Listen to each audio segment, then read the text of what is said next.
अब तो स्नान भी कर लिया, अब तो मिले स्वर्ण कमल।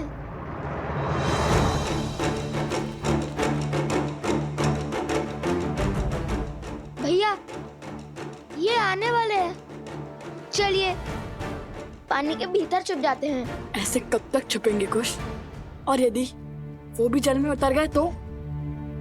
अब ये सोचो कि हम चूक कह रहे हैं। और यदि भगवान वाल्मीकि ने कहा है तो दिव्य स्वर्ण कमल भी तो यही होने चाहिए ना? किसी ने चुरा तो नहीं लिए? अरे कुश, स्वर्ण कमल कोई कैसे चुरा सकता है? उनके रक्षक तो स्वयं यक्षराज कुबेर हैं, कुबेर।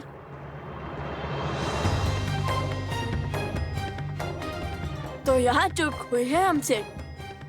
कुबेर मंत्र का जाप करने को कहा था गुरुवर भरद्वाज ने हमें।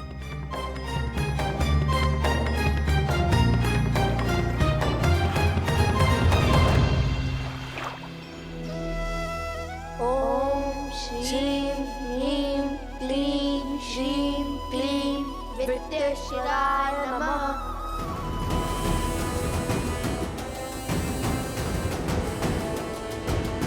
नदी की ओर चलिए, अवश्य ही वो अपनी प्यास तृप्त करने नदी की ओर भागे होंगे। ओम श्रीं ह्रीं क्लीं श्रीं विद्येश्वराय नमः। ओम श्रीं ह्रीं क्लीं विद्येश्वराय नमः। ओम श्रीं ह्रीं क्लीं श्रीं क्लीं विद्येश्वराय नमः। ओम श्रीं ह्रीं क्लीं श्रीं क्लीं विद्येश्वराय नमः। ओम श्रीं ह्रीं क्लीं श्रीं क्लीं विद्येश्वराय नमः। हे तमसा माता, सहायता कीजिए हमारी माता भी आप ही की भांति हैं, प्रकृति का अंग। आप जल देवी हैं और हमारी माता वन देवी हैं। बचाइए हमें तमसा माता। विद्येश्वराय नमः। ओम श्रीं ह्रीं क्लीं श्रीं क्लीं विद्येश्वराय नमः। आपके पुत्रों को हमारा आशीर्वाद प्राप्त करने के लिए नदी में स्वयं स्नान करना होगा और आपकी संतानों की सुरक्षा हमारा दायित्व है।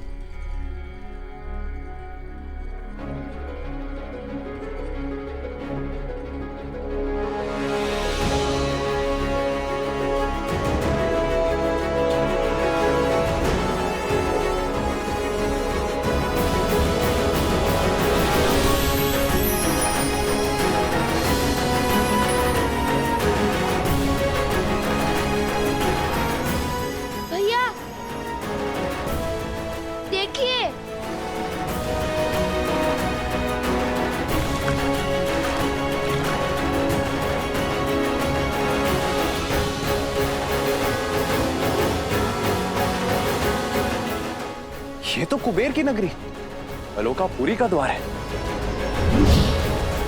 यक्षराज कुबेर, उन ऋषि कुमारों ने अयोध्यापति महाराज श्री राम के अश्वमेध यज्ञ के अश्व को रोकने का दुस्साहस किया है। अयोध्या नरेश श्री राम के नाम पर मैं आपसे निवेदन करता हूं कि ये द्वार खोल दीजिए।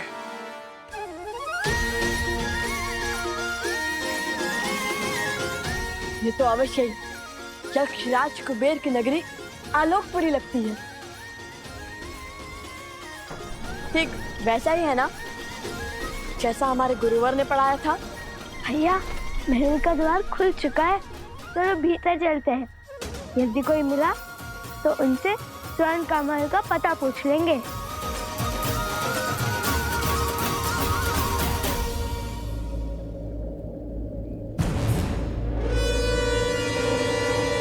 सत्य कहते हैं भैया, भय बिन होए ना प्रीत। यक्षराज कुबेर, यदि आपने ये द्वार नहीं खोला तो आपको मेरे बाणों का सामना करने के लिए सज्ज होना पड़ेगा। और स्मरण रहे, इक्ष्वाकु वंशजों के बाण कभी भी खाली नहीं गए हैं।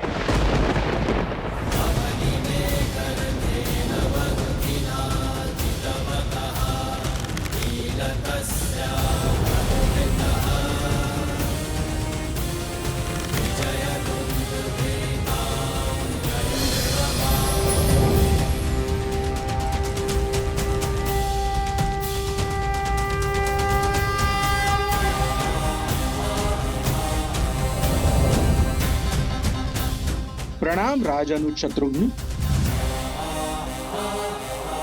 प्रणाम। लेकिन मैं आपका अभिनंदन लेने नहीं, अश्वमेध यज्ञ के अश्व के चोरों को लेने आया हूं। उन ऋषि कुमारों को मुझे सौंप दीजिए कुबेर, जिन्होंने अभी आपके नगर में प्रवेश किया है। क्षमा करें, किंतु उनके साथ मैं विश्वासघात कैसे करूं? आप तो जानते हैं ना वो कौन है। अब वो कोई साधारण बालक नहीं है, वो अनमोल रत्न है, केवल मेरे लिए नहीं अपितु समस्त संसार के लिए।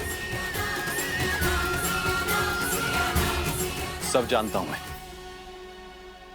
जानता हूं कि उन्होंने अश्वमेध यज्ञ के अश्व को चुराकर कहीं तो छुपाया है। उस अश्व को खोजकर ये यज्ञ को पूर्ण करवाना कर्तव्य है मेरा।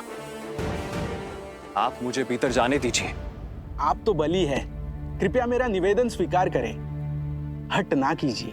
आप शायद भूल रहे हैं यशराज कुबेर, जिसके अश्वमेध के मार्ग में आप बाधा डाल रहे हैं वो वही श्री राम है, जिनके अनेक उपकार हैं आप पर। उन्हीं के कारण संसार रावण जैसे महाराक्षस के प्रकोप से बचा, और आप भी।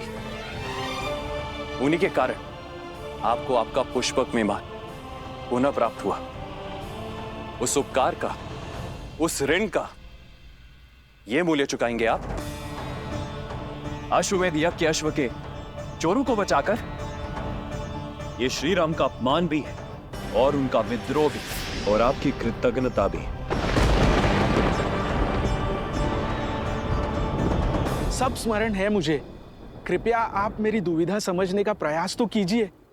मैं धर्म संकट में फंस गया हूं, मैं उन बालकों को आपको लौटा नहीं सकता। वे कोई साधारण बालक नहीं है, वो किसी वनदेवी या किसी ऋषि के पुत्र नहीं है। हो सकता है, किंतु धर्म संकट मेरे समक्ष भी है यशराज कुबेर। अनुजराज, धर्म संकट के कारण तो व्यक्ति को अपना धर्म स्पष्ट रूप से दिखाई देता है। यदि इस परिस्थिति में आप आलोकपुरी में प्रवेश करेंगे तो अश्वमेध यज्ञ के नियमानुसार जैसे ही आप भीतर आएंगे तो यह माना जाएगा कि आप आलोकपुरी पर आक्रमण कर रहे हैं। कृपा करें, मेरी विडंबना समझने का प्रयास करें।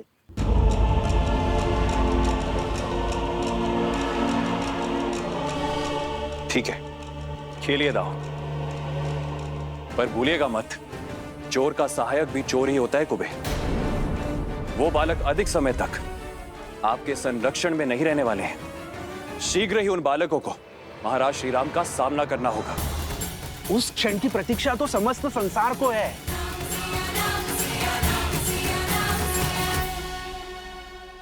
सहस्त्र मुख की माया यही जाने कैसे कैसे दांव खेलता है ये। मेरा मन तो कहता है कि अभी इस अश्व को मारकर अपने प्रतिशोध की धधकती ज्वाला को बुझा लूं।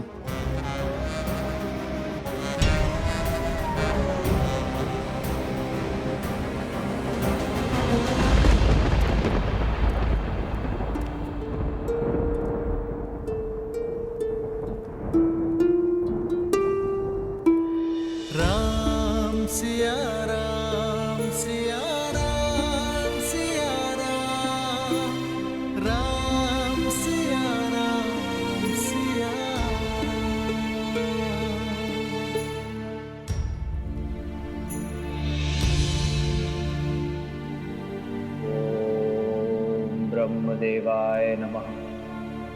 ओम ब्रह्मदेवाय नमः। हे ब्रह्मदेव, आप तो संसार के निर्माता हैं, जीवन दाता हैं। इस धरा पर हो रहे हर यज्ञ के कर्ता धर्ता है। मेरी आपसे विनती है ब्रह्मदेव, इस विकट परिस्थिति में मेरी सहायता कीजिए। ये राम सीता के सिवाय और किसी का नहीं हो सकता। ना मैं पुनर्विवाह कर सकता हूं और ना ही ये राज्य छोड़ सकता हूं। अश्वमेध यज्ञ की सफलता धर्म की रक्षा के लिए अति आवश्यक है। जो मूरत मेरी सीता की सूरत है, जो इस यज्ञ के लिए मंत्र नहीं पढ़ पाई, यदि देवता उससे रुष्ट है तो यह यज्ञ असफल हो जाएगा ब्रह्मदेव। धर्म हार जाएगा। मेरी सहायता कीजिए ब्रह्मदेव।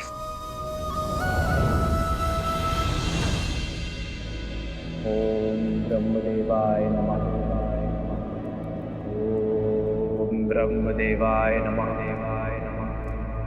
ओम ब्रह्मदेवाय नमः।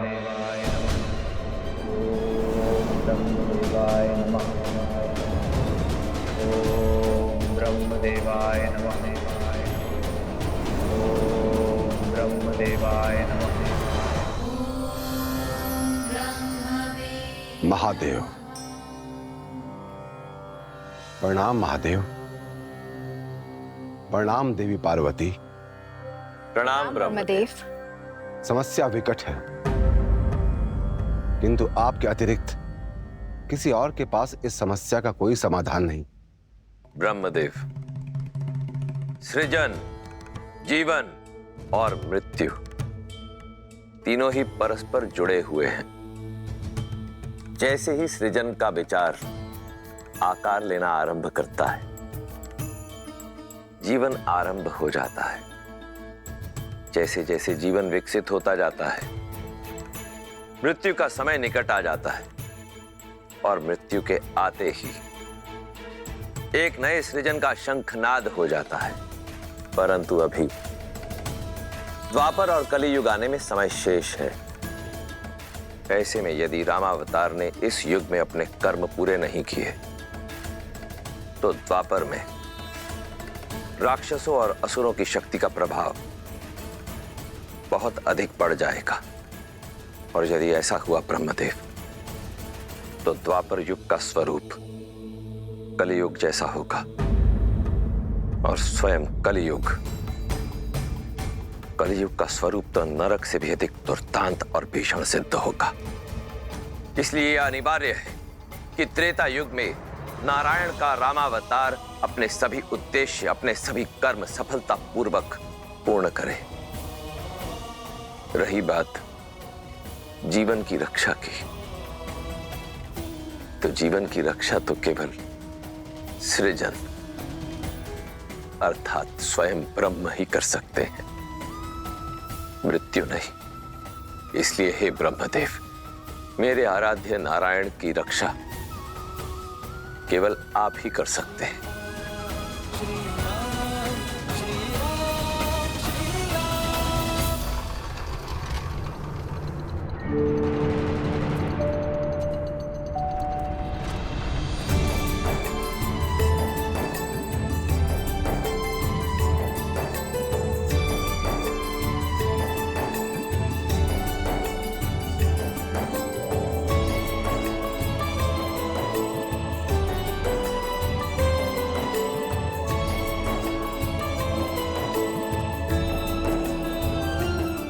अद्भुत, ये महल तो पूरा स्वर्ण से बना है।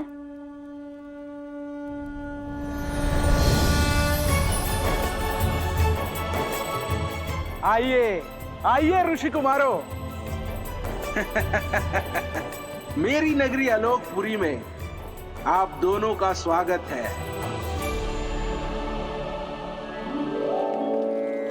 कहिए, किस प्रयोजन से आना हुआ? प्रणाम कुबेर देव।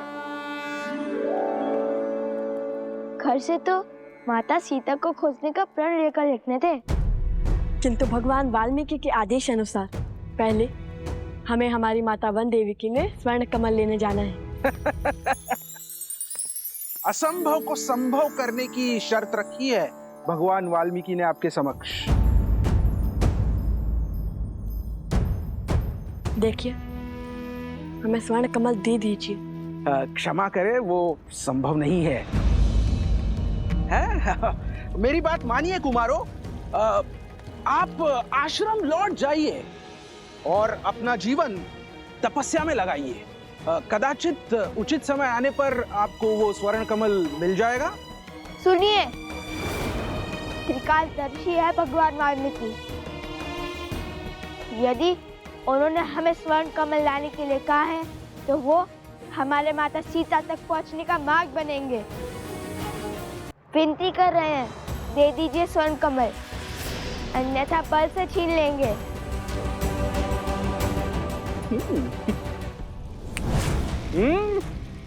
अब आपने चुटकी नहीं बजाई, युद्ध का आह्वान किया है। तो हमें आप सबको हराकर स्वर्ण कमल पर आधिपत्य स्थापित करना होगा। मैं सज्ज हूं। आक्रमण!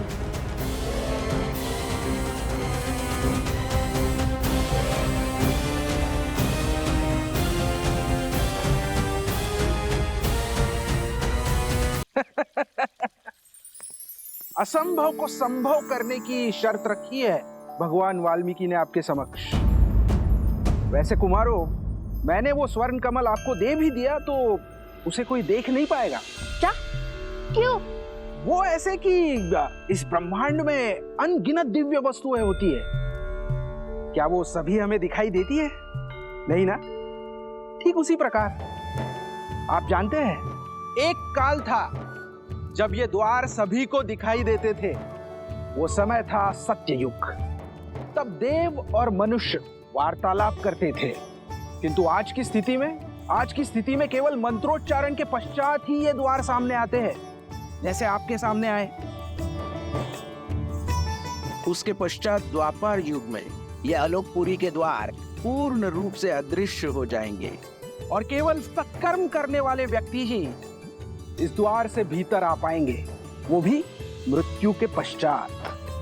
और कलयुग में तो कोई भीतर आ भी नहीं पाएगा, मृत्यु के पश्चात भी नहीं। हाँ, केवल श्री विष्णु जी के या उनके अवतारों की पूजा करने वाले भक्त भीतर आ सकते हैं। और इस युग में आलोकपुरी की कोई वस्तु धरती पर दिखाई भी नहीं देगी। पुष्पक का क्या? हमने रामायण पढ़ी है, पुष्पक तो सबको दिखता है। पुष्पक की महिमा विशेष है। पुष्पक का निर्माण विश्वकर्मा ने धरती पर किया था और उसे यहाँ स्थान प्राप्त हुआ क्योंकि उसने प्रभु श्री राम की सेवा की थी। तो हम भी तो सबसे बड़े भक्त हैं श्री।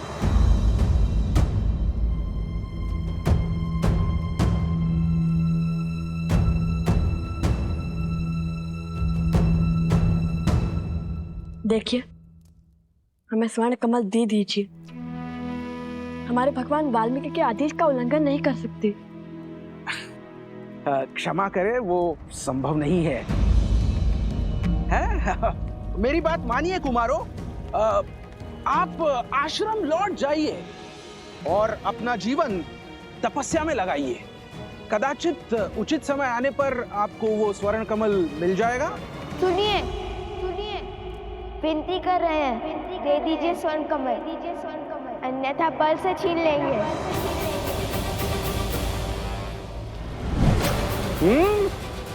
अब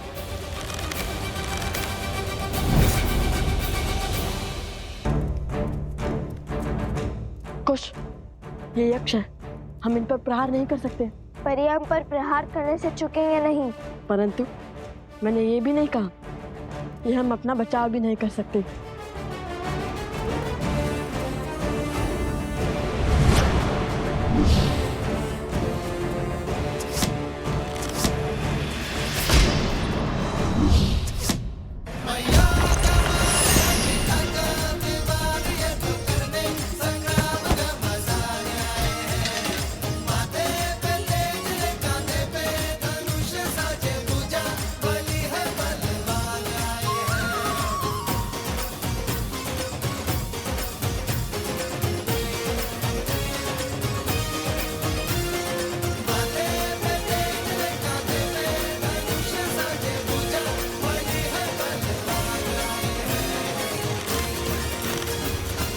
शांत हो जाइए।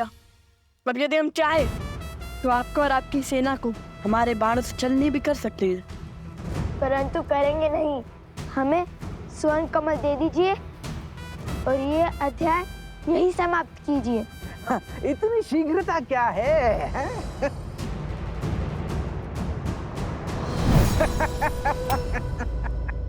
ओम ब्रह्मदेवाय नमः। ओम ब्रह्मदेवाय नमः। एक किरण जो अपने प्रकाश से उन्हें जीवन देती है, सोए हुए मन में ऊर्जा भरती है। सीते, आप मेरे वही सूर्य हैं, हमें एक होने से कोई नहीं रोक सकता। यदि सीता के प्रति मेरा प्रेम हमारा प्रेम और समर्पण अटूट है ब्रह्मदेव।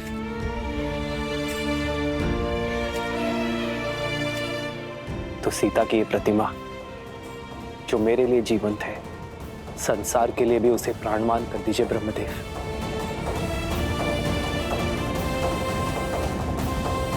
ओम ब्रह्मदेवाय नमः।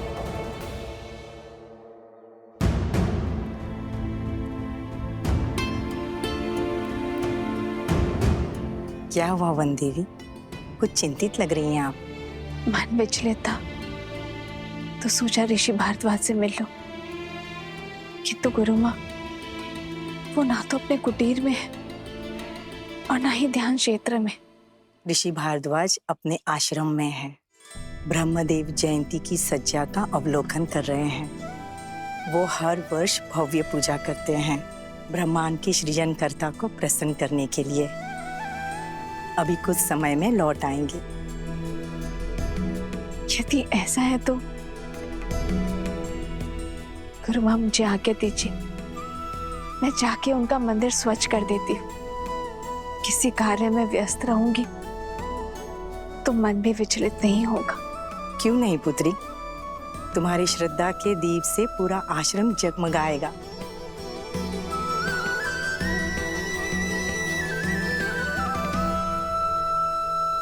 आपने आपके सामर्थ्य का प्रमाण तो दे दिया, अब बारी है ज्ञान का प्रमाण देने की।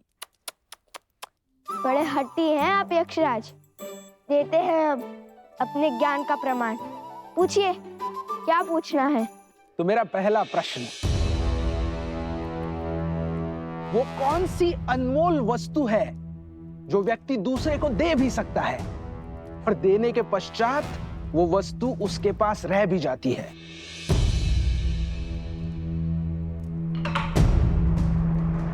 प्रेम।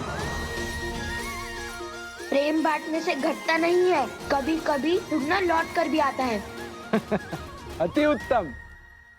अब दूसरा प्रश्न, साहसी व्यक्ति के लिए सबसे कठिन कार्य कौन सा होता है? कर्म करना या कर्म से बचना? कभी कभी पग पीछे धरने से अधिक साहसी कुछ नहीं होता। कई परिस्थितियों में हमें अपने अभिमान का बलिदान देना होता है, कर्म करने से बचना पड़ता है, जैसे श्री राम ने किया था। यदि वो चाहते तो एक ही बार में रावण को हरा माता सीता को ले आते, किंतु उन्होंने अभिमान का नहीं, धर्म का पथ चुना। अद्भुत। अब अंतिम तीसरा प्रश्न। वहाँ हम अश्व को अकेला छोड़कर आए हैं और यहाँ आपके प्रश्न समाप्त ही नहीं हो रहे। अब तो प्रतिशोध के साथ साथ क्रोध की ज्वाला भी धधक रही है मेरे मन में। अब निर्णय तुम नहीं, मैं लूंगा शास्त्र मुख। मैं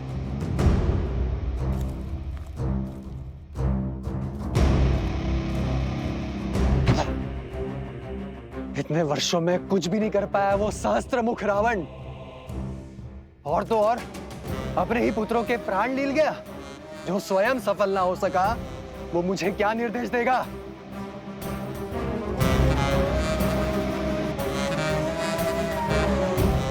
शीघ्र पूछिए ना, हमारे पास अधिक समय नहीं है। हाँ हाँ, इतनी शीघ्रता क्यों है?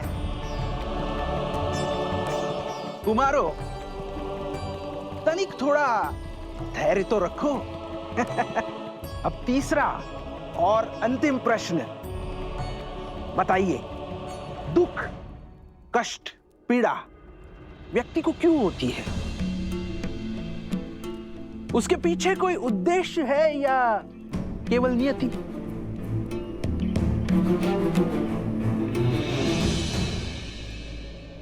जिस प्रकार अग्नि इस बाती को जलाती है,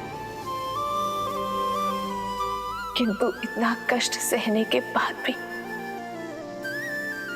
बाती अग्नि का साथ नहीं छोड़ती, उसी प्रकार श्रद्धा हृदय को पीड़ा तो दे सकती है,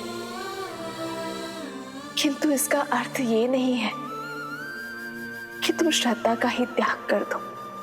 पीड़ा, ये पीड़ा ही तो है जो आत्मा को ज्ञान का प्रकाश देती है। पीड़ा हमारे जीवन को साकार करती है। पीड़ा हमारे चरित्र को आकार देती है। कठिनाइयाँ और संघर्ष हमारे शिक्षक हैं। पीड़ा व्यक्ति के व्यक्तित्व को प्रकाशित करती है। ठीक उसी प्रकार जिस प्रकार बाती स्वयं जलकर अंधेरे कक्ष को जगमग करती है।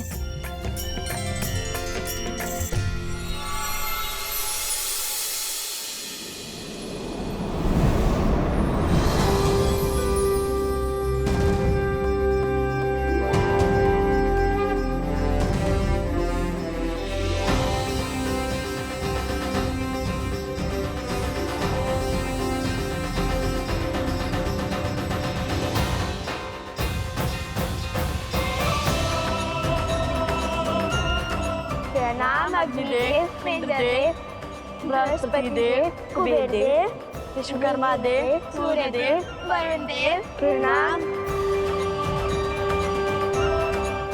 आयुष्मान भव पुत्र, आप दोनों अपनी परीक्षा में निपुण हुए और यह सिद्ध कर दिया कि आप दोनों केवल बल में ही नहीं अपितु बुद्धि से भी धनी हैं। हमें देखना चाहते थे कि आप ये दुर्लभ स्वर्ण कमल पाने योग्य हैं भी या नहीं।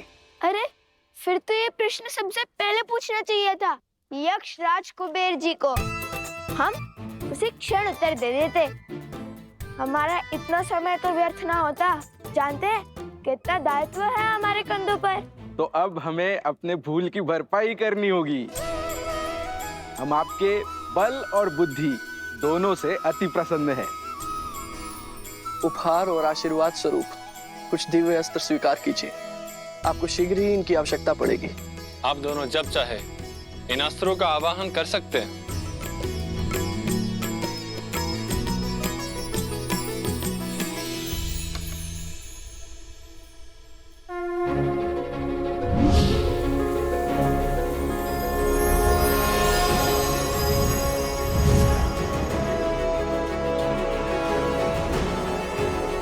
मेरी ओर से मेघस्त्र और जलस्त्र स्वीकार करें। मेरी ओर से ये आयुधास्त्र स्वीकार कीजिए। और मैं देवराज इंद्र तुम्हें अग्नि भेदास्त्र प्रदान करता हूं। और ये यमदेव का खड्ग मैं प्रदान करता हूं।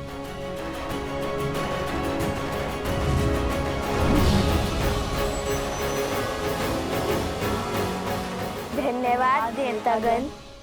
हम आप सबको वचन देते हैं कि हम इन दिव्यास्त्रों का सदुपयोग ही करेंगे। और अब मेरी ओर से यह स्वर्ण कमल स्वीकार करें।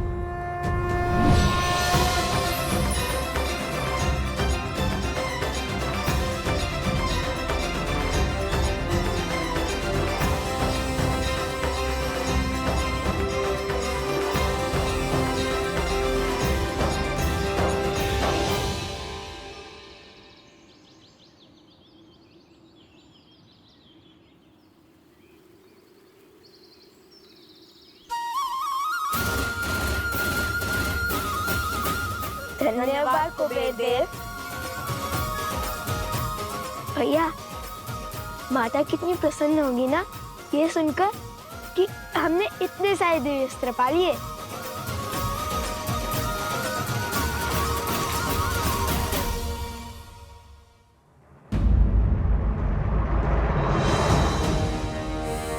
अरे शत्रुघ्न महाराज तो यहीं खड़े।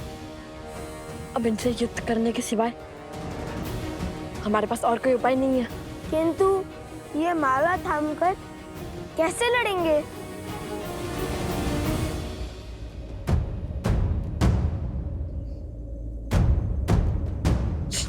धीरे बोलो। देखो हम देख नहीं पा रहे। दृष्टिहीन सैनिक। यदि दृष्टिहीन होते तो सेना का भाग कैसे बनते? अभी पता करता हूँ।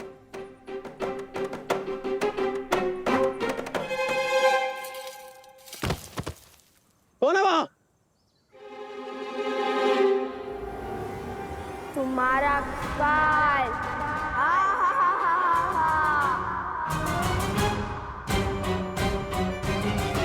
हम तो अदृश्य हो गए।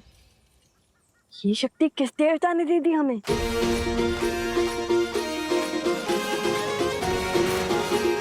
हाथ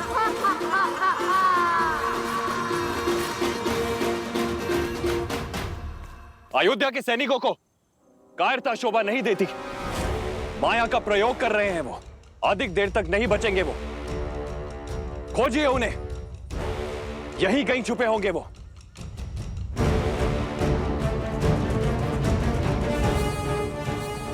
शीघ्र निकलते हैं यहाँ से।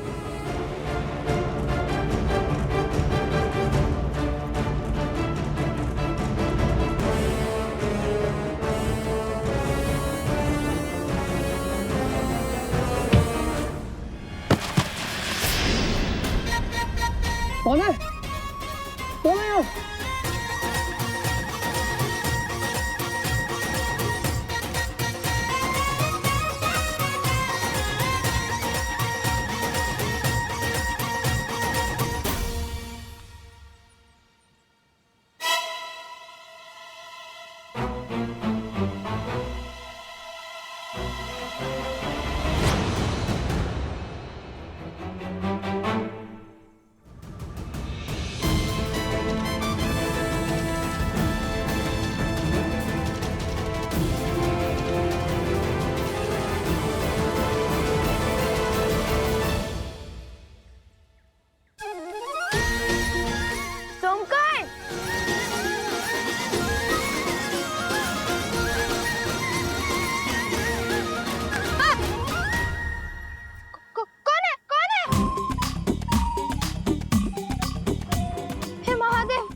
रक्षा कीजिए।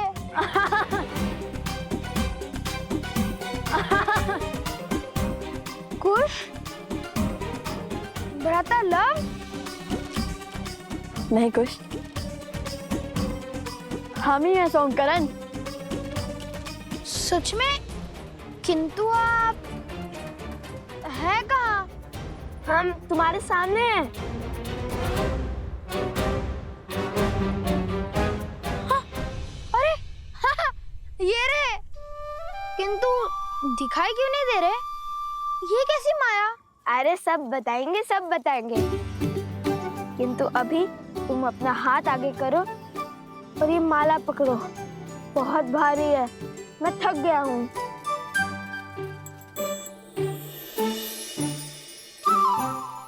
अरे सोमकर्ण, तुम तो अदृश्य हो गए और तुम दिखाई देने लगे। ये कैसे हुआ? अर्थात ये कोई दिव्य शक्ति नहीं, इस दिव्य स्वर्ण कमल की माया है। अरे लाओ लाओ सोमकर्ण, बस अब हो गया। अब मेरी थकान दूर हो गई।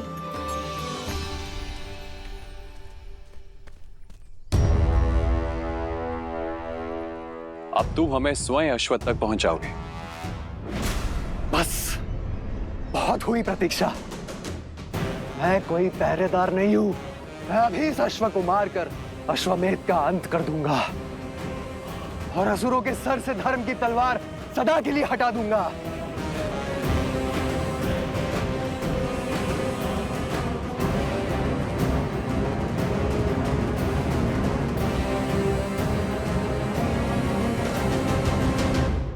अब चलो, शीघ्र चलते हैं।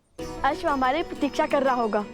हाँ ठीक है भैया, चलिए चलते हैं। हम ये माला अश्व को पहना देंगे, किंतु माता को नहीं देंगे।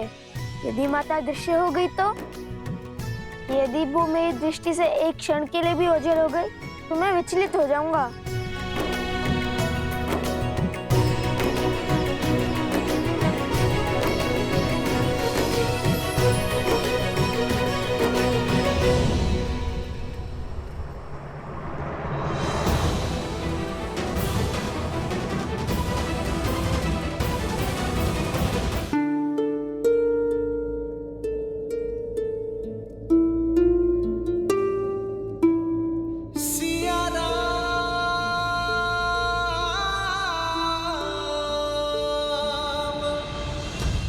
श्री राम, श्री राम। ओम ब्रह्मदेवाय नमः।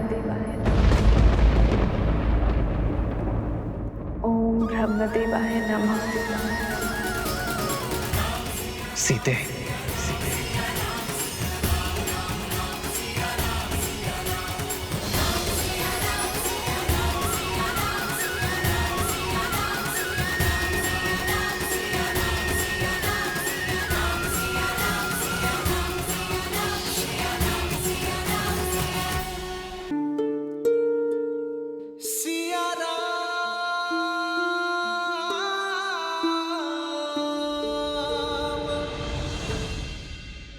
देवी सीता,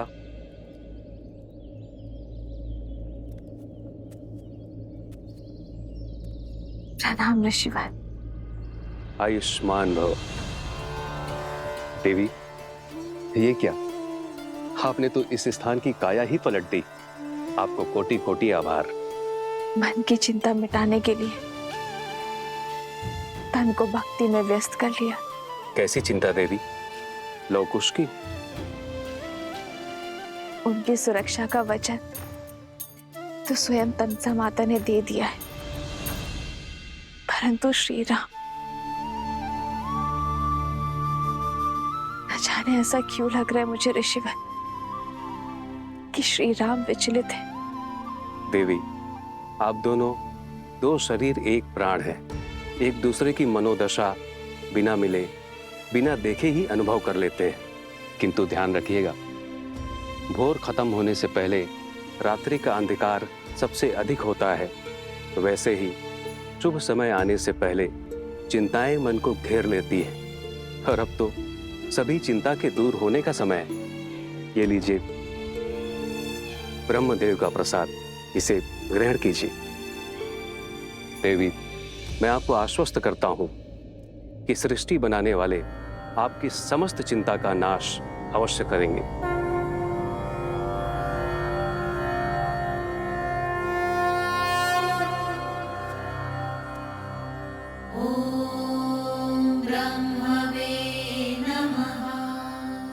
ओम ब्रह्मदेवाय नमः। ओम ब्रह्मदेवाय नमः। ओम ब्रह्मदेवाय नमः। सीते, राम।